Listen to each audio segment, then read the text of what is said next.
If you have a foot posture that sits outside of a neutral position when it's in contact with the ground, so either too much contact or too little contact, then you're more likely to suffer lower limb injury or develop problems or pain anywhere along the body's kinetic chain. But regardless of your ground contact area, what's more important to know is that there are many different foot type variations, and a lot of people sit outside that neutral foot with very little to no problems with injuries or even pain. What's more valuable is how and if your foot type changes your static and dynamic postural stability. So these include things like your base of support, your line of gravity, your center of mass, and postural sway. And I'll explain these a little bit later on in the video.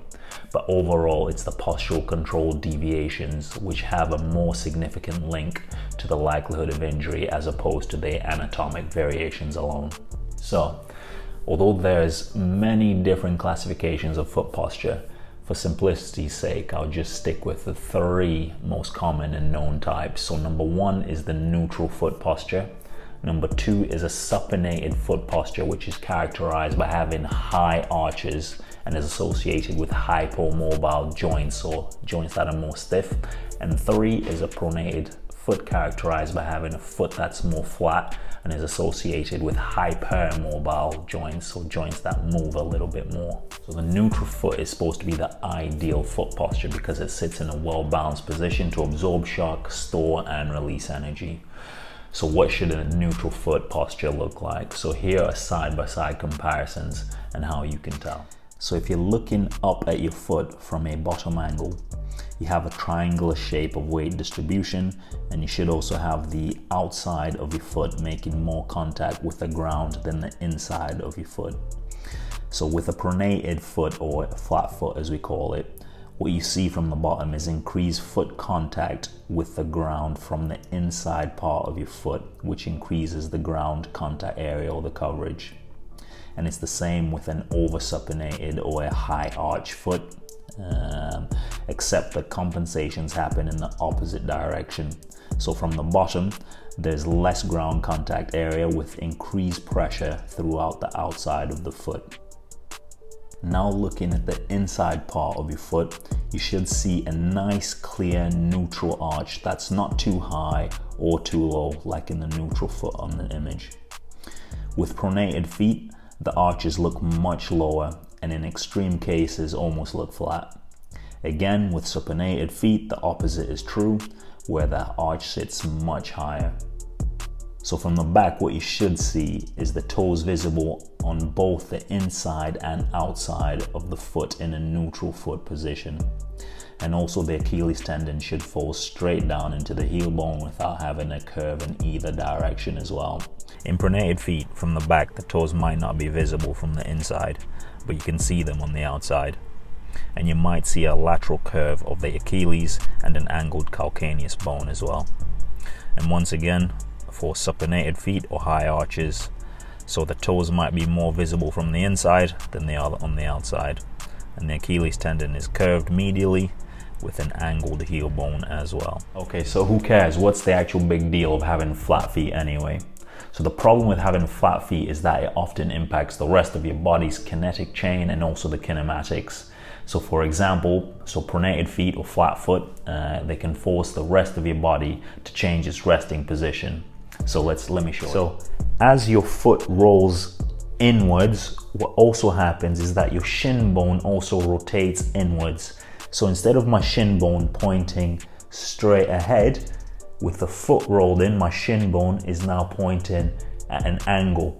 So what this does is create a greater valgus stress on the inside part of my knee, and this valgus stress increases the force or the load or the tension at my medial collateral ligament. So these are more likely to get damaged in here.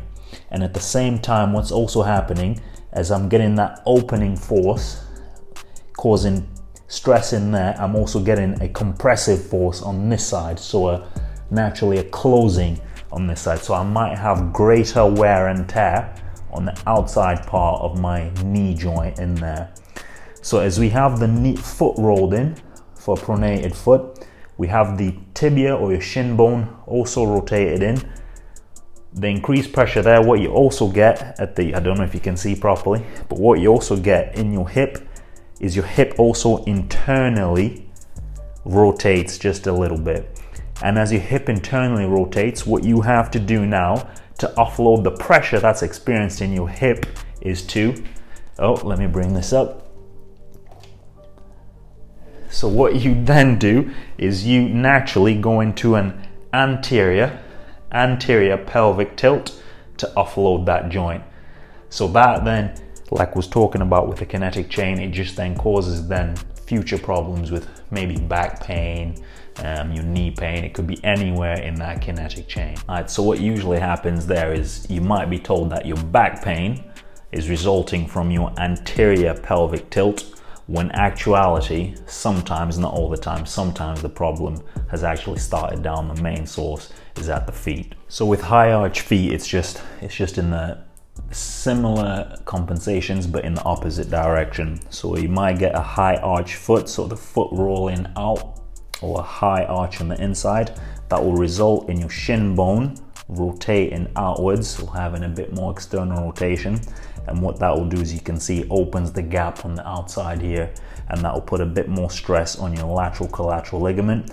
And as you can see, it will close the gap in there, and you might have a bit higher, more higher shearing forces and compressive forces in your in the joint capsule in there. So you might have a bit more wear and tear on the inside part. Again, potentially you might have external rotation of your femur, so your thigh bone rotating on the outside.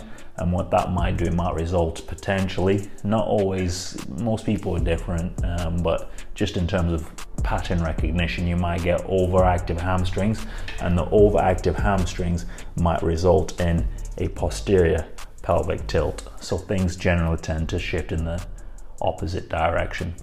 So just because you have these compensations I've just described in your biomechanics, or the position of your foot, posture, it doesn't mean that you're going to have problems. There's lots of people who have these changes but they don't have any issues. But sometimes having overly flat feet, or feet with very high arches, can lead to complications in both the recruitment and the firing of your stabilizer and your global muscles, as well as the biomechanics of the foot that will either shorten or lengthen the time that's spent for your foot absorbing shock during walking or running, which can then result in insufficient propulsion, or the push off that will either decrease the force you can generate or decrease the efficiency of your movement. So these things will ultimately translate to the symptoms you may have that are diagnosed as shin splints, or plantar fasciitis, or Achilles tendon loading dysfunction, stress fractures, ankle sprains, impingement or low back pain, IT band syndrome, and so on and so on. So yeah, there you go.